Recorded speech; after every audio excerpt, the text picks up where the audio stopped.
अस्सलामुअलैकुम viewers, welcome back to my channel doctor of medicine, जिसमें आज मैं आपको आर्टिम DS प्लस टैबलेट के बारे में रिव्यू दूंगी। आर्टिम DS टैबलेट जो है वो किस तरह से इस्तेमाल में लाई जाती है, कौन से हालात में आप इसका इस्तेमाल कर सकते हैं और साइड इफ़ेक्ट इसके क्या हो सकते हैं, ये सब जानते हैं इस वीडियो में। वीडियो को आखिर तक देखें और जो न्यू है चैनल पे, सबसे ये रिक्वेस्ट है चैनल को सब्सक्राइब करें, वीडियो को लाइक करें, शेयर करें, बेल के आइकन पे क्लिक करें। Thank you so much. बात करते हैं आर्टियम प्लस टैबलेट के बारे में। आर्टियम प्लस टैबलेट ये 80 mg पर 480 mg में भी अवेलेबल होती है। उसके अलावा ये 40 mg प्लस 240 mg में भी अवेलेबल होती है। दो तरह के मिलीग्राम्स में ये आती है। ब्रांड इसका हिल्टन फार्मा है। हिल्टन फार्मा इसको बनाती है। बहुत बेस्ट इनकी मेडिसिन्स होती हैं। उसके अलावा ये एंटी मलेरियल मेडिसन है, यानी मलेरिया के मर्ज़ में आप इसको इस्तेमाल कर सकते हैं। और इसके अंदर पाए जाने वाले जो इसके एक्टिव इंग्रेडिएंट्स हैं जिनकी ये वर्किंग करती है वो है आर्टिमेटर है जो 80 मिलीग्राम इसमें पाया जाता है, और लुम्फेंटेराइन है जो 480 mg इसमें एग्जिस्ट करता है। ये था इसका इंट्रोडक्शन।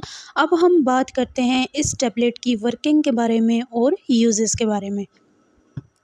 ये टैबलेट मलेरिया के सवेयर किस्म के मर्ज़ में इस्तेमाल होती है, जिसमें सेरिबुलर मलेरिया भी है। उसके अलावा आप इसको जो है फर्सीपेरम मलेरिया में भी इस्तेमाल कर सकते हैं, यानी मलेरिया की कोई भी सिचुएशन है। मलेरिया बेसिकली एक मॉस्किटो बाइट की वजह से होता है, यानी एक मच्छर के काटने की वजह से होता है। अगर आप इलाके से इलाके का सफ़र करते हैं या एक जगह से दूसरी जगह तक आपका आना जाना रहता है, तो इस कंडीशन में आपको जो है वो मलेरिया हो सकता है। हर जगह के जो मॉस्किटोज़ हैं उनकी मुख्तलिफ जो है वो बाइट की होती है, सिचुएशंस होती हैं। तो मलेरिया ये स्प्रेडिंग भी हो सकता है, वैसे भी मच्छर के काटने से भी हो सकता है। तो जिस तरह का भी मलेरिया हो उसमें आप इसका इस्तेमाल कर सकते हैं। अब आपको कैसे पता चलेगा कि मलेरिया है आपको या मलेरिया का बुखार है? तो उसके सिम्टम्स ये होते हैं कि आपको कपकपाहट होती है, सर्दी लगती है, बॉडी में पेन होता है, बुखार आपको डेली बेसिस पे हो रहा होता है, वीकनेस आ रही होती है, खाने पीने का आपका मूड नहीं होता।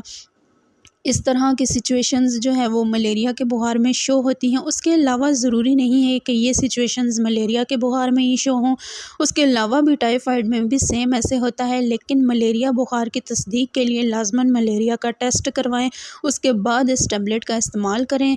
ये टैबलेट बहुत अच्छे रिज़ल्ट्स देती है। मलेरिया के लिए बहुत बेस्ट किस्म की ये टैबलेट है।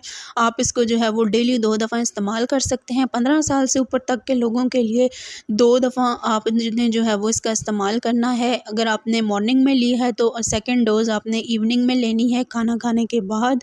और अगर बीमारी की नोयत ज़्यादा है तो आप जो है वो हॉस्पिटलाइज्ड भी हो सकते हैं। लेकिन इस मेडिसिन के बेस्ट रिज़ल्ट होते हैं। 15 साल से ऊपर तक के जितने अफराद हैं वो इसको मलेरिया के मर्ज़ में खा सकते हैं। और इसकी डोज़ का तरीक़ाकार ये होता है कि आपने नीम गर्म पानी के साथ या नीम गर्म दूध के साथ आपने इसको लेना होता है। बेस्ट रिज़ल्ट्स ये देती है। और साथ साथ आपने फ्रूट्स का और जूसेस का भी इस्तेमाल करना है। इंशाल्लाह आपको लाज़मन इससे अफ़ाका होगा। अब बात करते हैं साइड इफ़ेक्ट्स के बारे में। तो साइड इफ़ेक्ट में ज़्यादातर जो है वो उल्टी, मतली, पेट दर्द, मैदे में दर्द, उसके अलावा सुस्ती और गनूदगी की कैफ़ियत सामने आई हैं या ईटिंग डिसऑर्डर्स में कुछ पेशेंट्स में देखे गए हैं। अब बात करते हैं कौन से हालात में नहीं खानी। अगर आप हामला हैं या आप जो है वो दूध पिलाने वाली माँ हैं या ब्रेस्ट फीड पे है या आप डायबिटिक हैं या आप जिगर के मर्ज़ में मुब्तला हैं या आप गुर्दे के मर्ज़ में मुब्तला हैं या आप ऑलरेडी कोई ऐसे प्रोडक्ट यूज़ कर रहे हैं या कोई ऐसी मल्टीविटामिन्स या कोई और मेडिसिन आप खा रहे हैं, तो उनसे पहले आप जो है वो लाज़मन अपने फ़िज़िशियन से कंसल्ट करें। अगर आप जो है वो इन किस्म की कंडीशंस में मुब्तला हैं, यानी कि अपने फ़िज़िशियन से लाज़मन मशवरा करके आपने फिर इस मेडिसिन का इस्तेमाल करना है।